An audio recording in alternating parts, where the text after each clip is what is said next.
Oke, baik. Izinkan saya untuk membuka. Assalamualaikum warahmatullahi wabarakatuh. Shalom, Om Swastiastu, Namo Buddhaya, Salam Kebajikan. Selamat pagi, selamat siang, selamat sore, selamat malam semuanya. Di sini kami dari kelompok 2 akan mempresentasikan tentang penerapan ergonomi makro untuk meningkatkan keselamatan kerja di industri UMKM tekstil.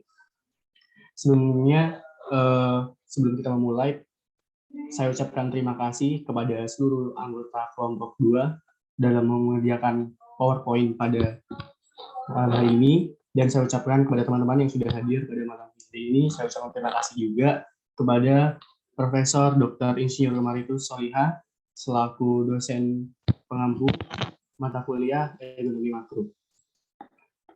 Mungkin bisa di next.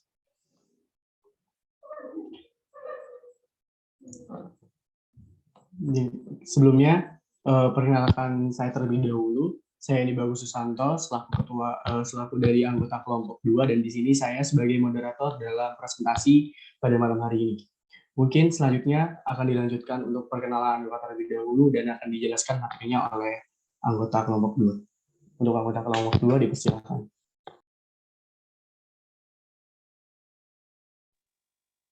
Baik, terima kasih atas kesempatannya. Perkenalkan, nama saya Arjuna Zal Faiz.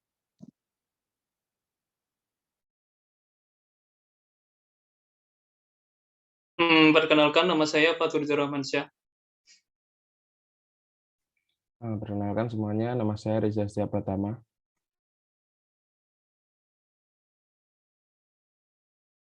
Ya, perkenalkan, nama saya Hadijah. Perkenalkan, nama saya Nana Amanda.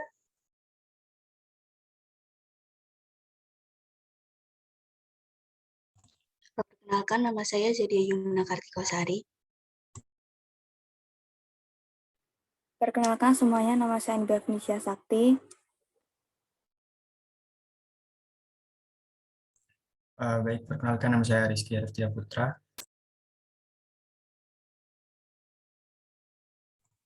Baik, pertama-tama saya akan membacakan profil UMKM. Pada tugas ini, kami mengambil UMKM Sarung Tenun Goyor yang berada di Desa Wanarejan Utara sebagai objek penelitian. Sarung tenun goyor adalah kerajinan tenun ikat tradisional yang dibuat dengan cara menenun manual atau ATBM atau alat tenun bukan mesin. Terdapat hampir 70% industri kecil tenun goyor ATBM di Desa Wanarejan Utara. Proses pembuatan tenun ini relatif panjang karena teknologi yang digunakan masih tergolong sederhana dan mengandalkan kondisi cuaca. Perkembangan permintaan sarung tenun goyor ATBM tidak hanya di dalam negeri saja, melainkan sudah mencapai ekspor. Next. Sistem kerja adalah serangkaian aktivitas yang dipadukan untuk menghasilkan suatu benda atau jasa yang menghasilkan kepuasan pelanggan atau keuntungan perusahaan. Sistem kerja yang baik merupakan salah satu faktor penting dalam kemajuan sebuah perusahaan dan merupakan kunci utama keberhasilan dalam rangka meningkatkan produktivitas, meminimalisir terjadinya kecelakaan kerja, penyakit akibat kerja, dan efisiensi perusahaan. Proses produksi dari sarung tenun goyor dilakukan dalam posisi duduk, dimulai dari melilitkan benang pakan ke dalam teropong dan mengaitkan benang lungsi ke dalam sisir tenun, dilanjutkan memasukkan benang pakan di antara benang lungsi dengan menjungkit menggunakan kaki, bergantian naik dan turun agar terbentuk celah. Kemudian menghentakkan kayu pengukit maju dan mundur untuk merapatkan benang pakan yang sudah dimasukkan. Next.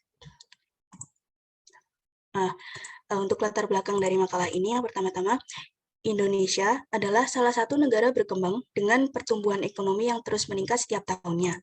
Sebagai negara berkembang, Indonesia memiliki berbagai sektor dengan peranan penting dalam pembangunan ekonomi negara.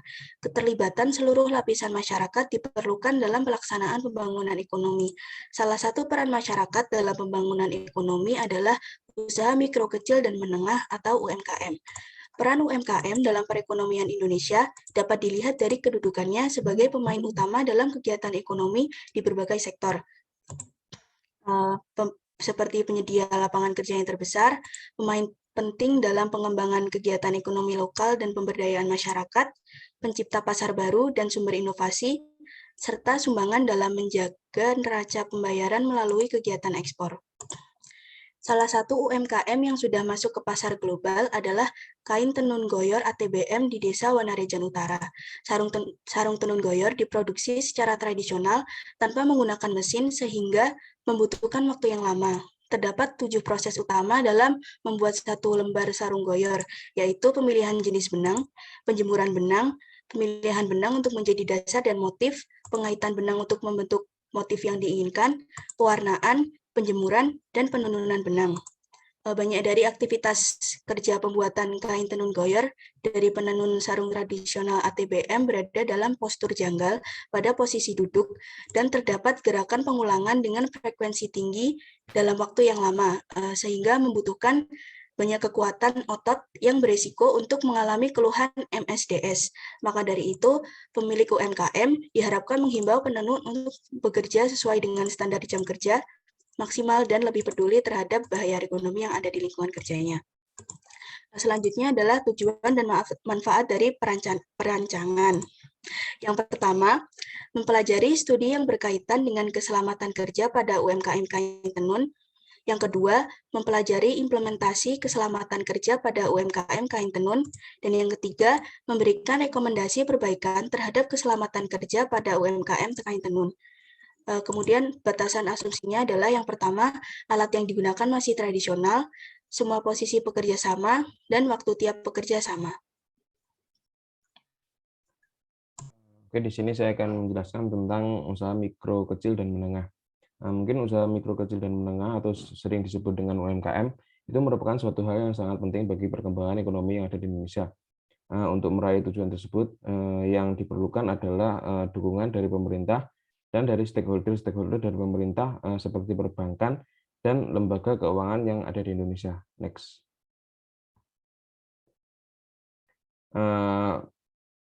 Berikut ini merupakan permasalahan usaha mikro, kecil, dan menengah yang ada di Indonesia. Yang pertama mungkin ada keterbatasan modal dari sumber dan lembaga keuangan. Selanjutnya ada rendahnya kualitas SDM atau pelaku usaha dalam mengelola usaha. Yang selanjutnya ada kemampuan pemasaran yang terbatas. Yang selanjutnya ada akses informasi yang sangat rendah. Dan yang terakhir ada keterbatasan distribusi dan pengadaan bahan baku input lainnya. Next. Mungkin dari adanya kendala tersebut akan mengakibatkan strategi pemerintah dalam pemberdayaan UMKM. Untuk strategi pemerintah dalam memberdayakan UMKM itu dilihat dari beberapa aspek. Yang pertama ada aspek manajerial, aspek pemodalan, kemitraan, dan yang terakhir adalah melakukan sosialisasi. Next.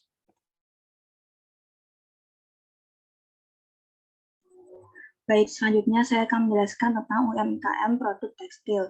Untuk pengertian tekstil sendiri, itu bahan yang berasal dari serat dengan mengolahnya menjadi benang dengan proses pemintalan. Lalu dilakukan weaving atau ditenun dengan tujuan agar membentuk kain yang dapat digunakan untuk proses pembuatan pakaian. Next. Untuk kegunaan tekstil sendiri, yang pertama itu tekstil clothing yang digunakan untuk pakaian. Yang kedua, tekstil rumah tangga digunakan sebagai bahan pembuatan keperluan rumah tangga. Yang ketiga, tekstil sport digunakan untuk pakaian olahraga. Lalu ada tekstil medis digunakan untuk kebutuhan medis. Yang terakhir ada tekstil proteksi untuk perlindungan diri. Next. Selanjutnya, pengertian dari tenun. Tenun itu salah satu metode pembuatan kain yang dilakukan dengan langkah-langkah yang masih tradisional, yakni dengan cara menggabungkan benang secara memanjang dan melintang. Next.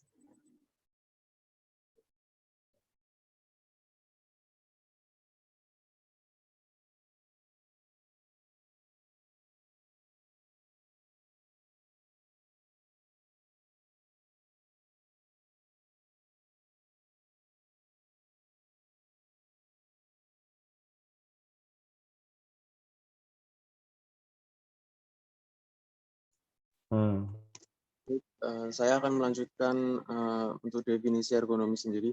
Ergonomi berasal dari dua kata, yaitu ergon dan juga nomos, yang berarti kerja dan juga aturan, yang merupakan ilmu pengetahuan seni dan juga penerapan teknologi untuk menyeimbangkan antar struktur untuk memudahkan kegiatan manusia, baik secara fisik maupun secara mental. Next.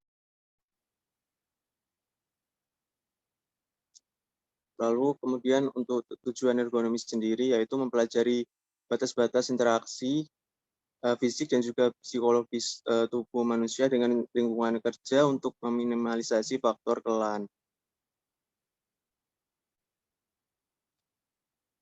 Next, berikut merupakan penjelasan dari ergonomi makro. Ergonomi makro merupakan pendekatan ergonomi berdasarkan desain organisasi dalam sistem kerja makro. Ergonomi makro juga sendiri dapat ditinjau dari dua struktur, yaitu struktural sistem kerja dan juga struktural secara sosioteknikal.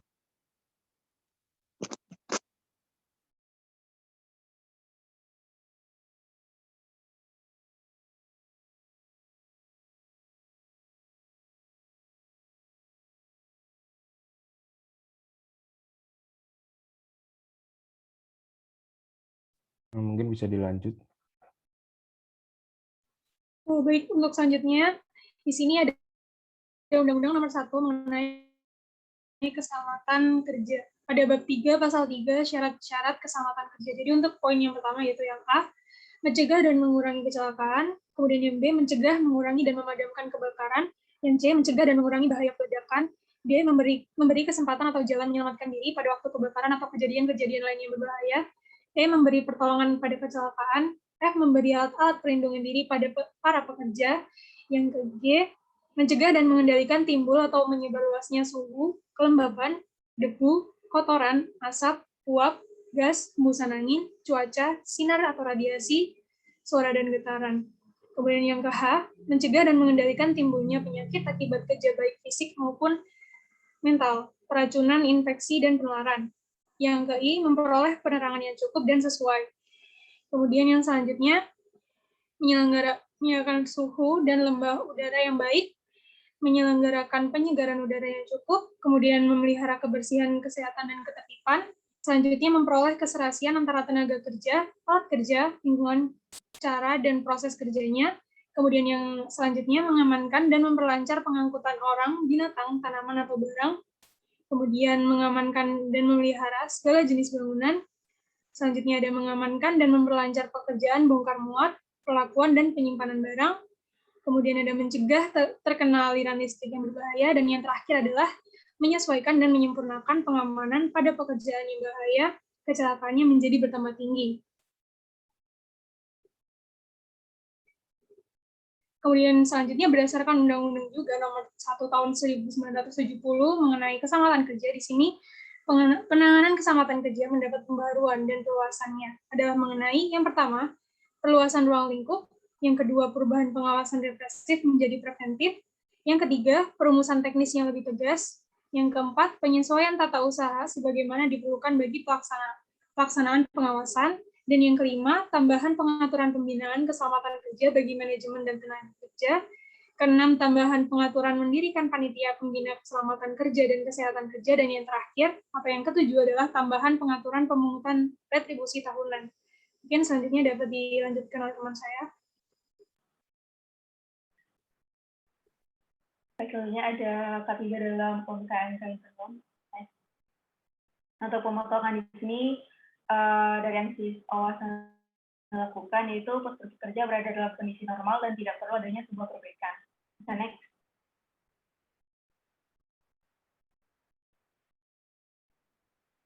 Ya, mungkin bisa di next mana.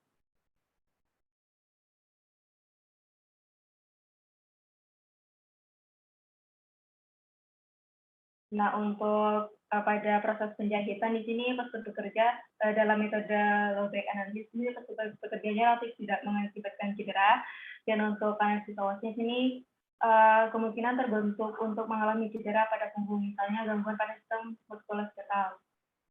Nah, tetapi ini tidak terlalu berat.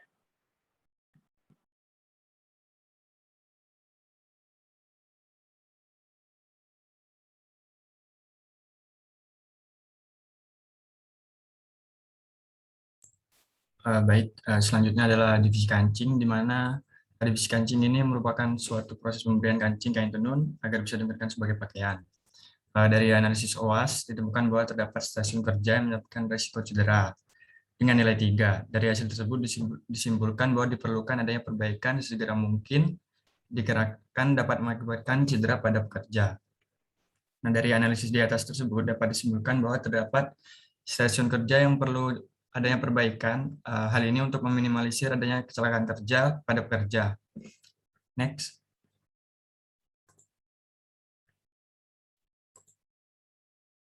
Selanjutnya yaitu divisi finishing, di mana pada divisi ini ditemukan bahwa terdapat nilai 2 pada semua workstation. Hal ini menunjukkan bahwa postur kerja yang dibentuk dapat memberikan rasa sakit, tetapi tidak memerlukan langkah koreksi segera mungkin. Dari hasil analisis ruler tersebut, pada bagian atas tubuh berbeda di tempat kerja. Workstation penyedot debu memiliki tempat kerja tertinggi dengan nilai 3, diikuti oleh workstation pelipatan dan pembungkusan dengan nilai 4, sementara untuk workstation penyetrikaan menunjukkan nilai 5. Hal ini menunjukkan bahwa ada risiko yang harus diselidiki dan dengan cepat menerima perbaikan. Next, bisa dilanjutkan teman saya. Kemudian implementasi ekonomi makro pada UMKM kain tenun. Dari segi karyawan, diantaranya bisa kelelahan kerja karena beban kerja yang berlebihan, status kesehatan pekerja, kondisi lingkungan kerja, jam kerja yang terlalu panjang. Untuk mengatasi masalah tersebut, bisa dibuat sistem saran atau kuesioner yang menghubungkan suara-suara karyawan yang merasa menerima beban kerja yang berlebihan dan tidak menerima imbalan sesuai dengan beban kerjanya.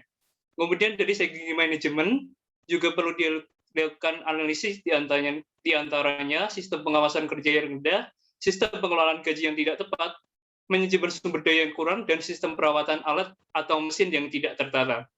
Dari masalah tersebut bisa menimbulkan produktivitas karyawan yang menurun, motivasi kerja karyawan yang menurun, mesin atau alat yang menjadi cepat rusak, terus banyak karyawan yang resign, dan yang terakhir output produk yang tidak sesuai harapan dari UMKM. Oke, next.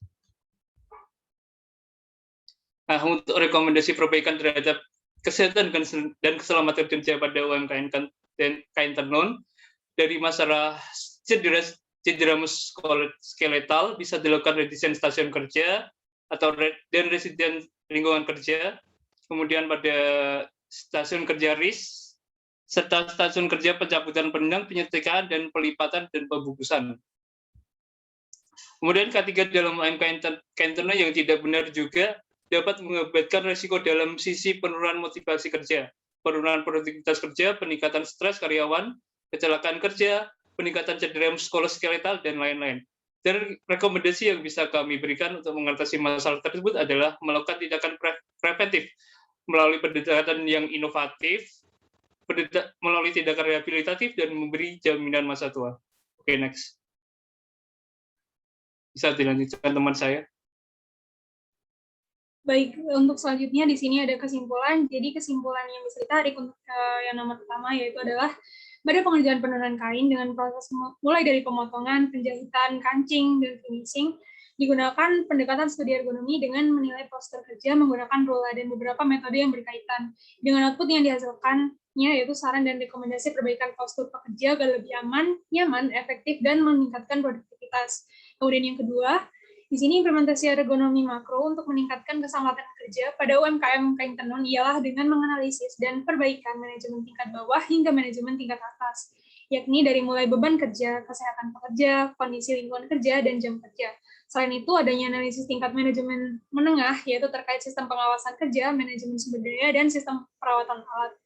Dan untuk manajemen tingkat atas dengan memastikan segala divisi telah mengerjakan bagiannya secara benar dan sesuai. Kemudian untuk kesimpulan yang terakhir yaitu adalah rekomendasi perbaikannya yaitu dengan didesain stasiun kerja, penyesuaian kapasitas fisik, mental pada karyawan, memvariasikan kerja agar tidak bekerja secara monoton, dan perlu adanya jam istirahat serta dapat juga dilakukan dengan tindakan preventif lainnya.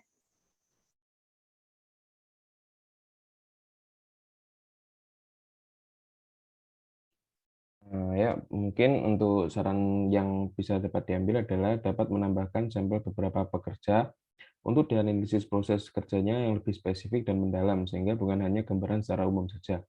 Selanjutnya, diberikan dokumentasi terkait postur kerja yang sedang dianalisis, sehingga terdapat gambaran bagaimana permasalahan dan rekomendasi perbaikannya. Untuk yang saran ketiga, ke depannya agar analisis dan rekomendasi dapat mencakup juga terkait psikologis kerja, karena psikologis juga memiliki dampak atau pengaruh terhadap cara kerja dan proses dalam bekerja yang masih berkaitan dengan keselamatan kerja.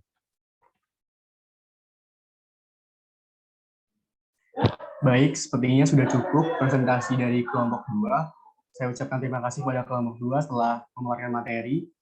Selanjutnya yaitu kita lanjutkan ke tahap untuk sesi tanya jawab. Kepada audiens yang ingin bertanya, bisa mengangkat tangan atau raise hand dengan menggunakan fitur raise hand, dan nantinya akan saya persilakan untuk bertanya secara langsung.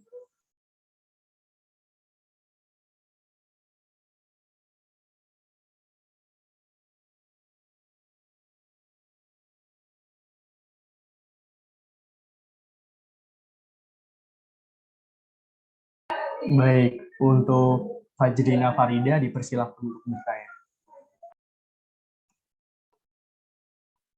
Baik, terima kasih atas kesempatannya. Di sini saya mau bertanya tentang bagaimana hubungan ergonomi makro pada keselamatan kerja ketika proses penenunan kain dari UMKM yang telah Anda jelaskan tadi. Baik, kepada kelompok 2 dipersilakan untuk menjawab. Mungkin saya mencoba untuk menjawab ya.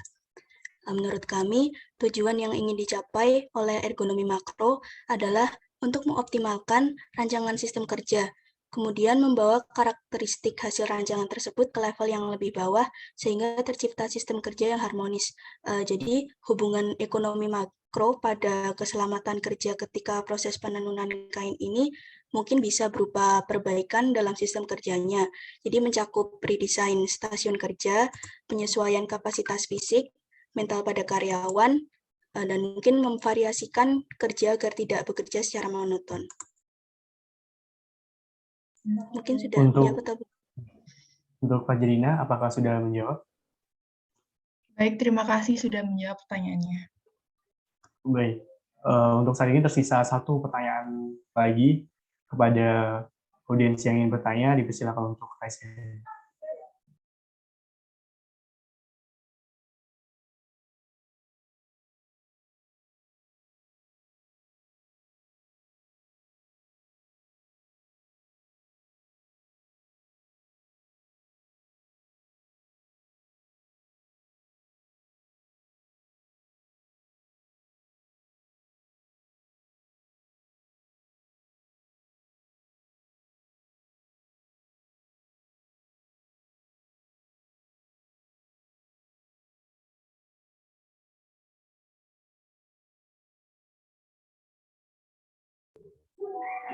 Saya tanyakan kembali kepada audiens, apakah ada pertanyaan kembali untuk kelompok 2 mengenai materi yang sudah dipaparkan?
Baik, untuk Mbak Sekar dipersilakan untuk bertanya. Oke, sebelumnya mohon maaf belum bisa webcam. Mungkin mau tanya, apa sih dampak yang terjadi berdasarkan ilmu ergonomi kalau misalkan tidak segera diberlakukannya perbaikan dalam proses pembuatan tekstil dengan teknik tenun yang sudah kalian sampaikan? Mungkin itu. Terima kasih. Baik, untuk kelompok 2 dipersilakan untuk menjawab. Mungkin saya ingin mencoba menjawab pertanyaan dari Mbak Sekar.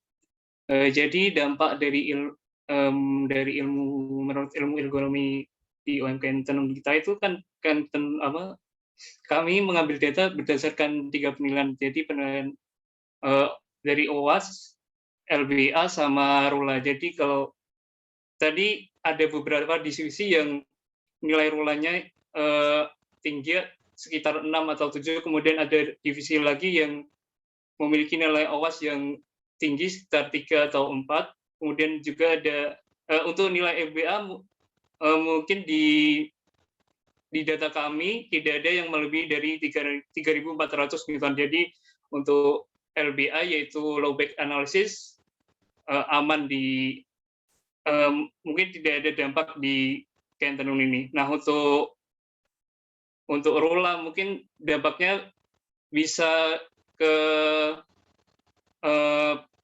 tubuh bagian atas dari si penenun, kemudian kalau berdasarkan OWAS nanti mungkin bisa berdampak di postur tubuh atau postur kerja dari si penenun itu, karena kalau dari nilai OWAS itu berdasarkan kenyamanan postur kerja dari si penenun. Begitu Mbak Sekar.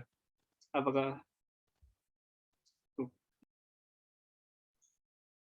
Oke, terima kasih sudah menjawab.